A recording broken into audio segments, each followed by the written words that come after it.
nous allons aborder ici les présentations. Nous allons ouvrir une présentation existante. Je vais dans Fichier, Ouvrir. Je vais prendre un que j'ai déjà sur le bureau. J'ai la possibilité ici, en cliquant sur différents fichiers existants, de voir un aperçu du fichier que je désire ouvrir. Ouvrir. Voilà. Donc là, j'ai le document qui est ouvert, sur lequel nous allons nous attarder sur le fait d'enregistrer et de sécuriser une présentation. On va parler de cette présentation-ci au niveau du mot de passe pour la lecture ou la modification. Alors, nous allons aller dans l'outil, Options, et dans l'outil Options, nous allons trouver l'onglet Sécurité.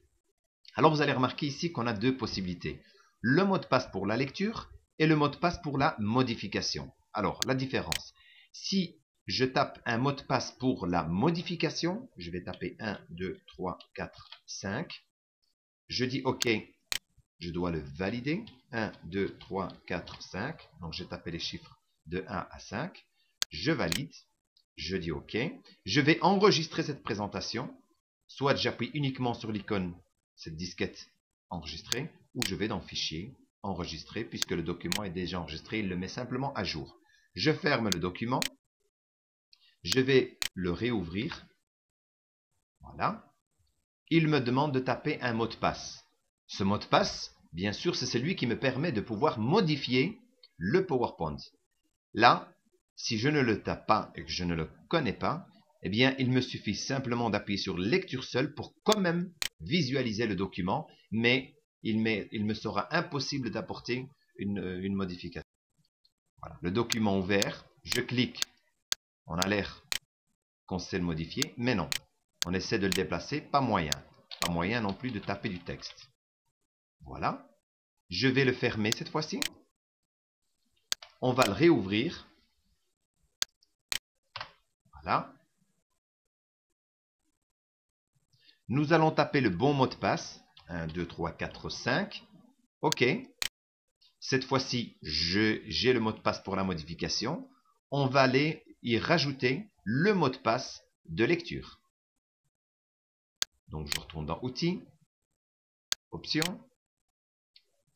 Et là, je vais utiliser 1, 2, 3, 4. 4 chiffres simplement. Vous avez également une option de cryptage. On aurait pu choisir un système de cryptage pour le mot de passe qu'on vient de taper. Là, je vais le laisser tel quel. Je dis OK. Il va me demander de valider mon mot de passe. 1, 2, 3, 4. Je dis OK. Il me demande de modifier, de retaper, pardon, surtout le mot de passe pour la modification qui était 1, 2, 3, 4, 5. Je valide. Voilà. Le document a été, en tout cas, a reconnu les différents mots de passe. Il ne me reste plus qu'à enregistrer, bien sûr, ces modifications. Alors, j'ai la possibilité d'appuyer sur cette disquette ou alors je peux fermer le programme. Il va me le proposer de par lui-même. L'autre possibilité de pouvoir enregistrer. Je dis oui. Je vais ouvrir ce document. Là, vous pouvez constater qu'il me demande le mot de passe pour l'ouvrir. Si je donne le mot de passe 1, 2, 3, 4, je dis OK, qui était le mot de passe pour la lecture. Je dis OK et vous remarquez que la lecture, il est passé. Maintenant, il me demande le mot de passe pour les modifications. Si je ne le connais pas, je peux encore cliquer sur Lecture seule et j'aurai la possibilité de pouvoir le lire, mais pas le modifier. Nous, dans ce cas-ci, je vais utiliser mon bon mot de passe qui était 1, 2, 3, 4, 5. Je clique sur OK.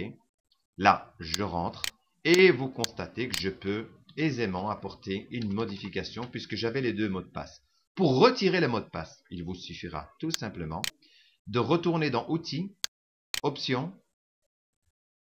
simplement de sélectionner les différents mots de passe, les effacer, simplement, avec Delete, et on clique sur OK pour valider le changement. Du coup, le document n'a aucun mot de passe. Bien sûr, il faut l'enregistrer. Voilà.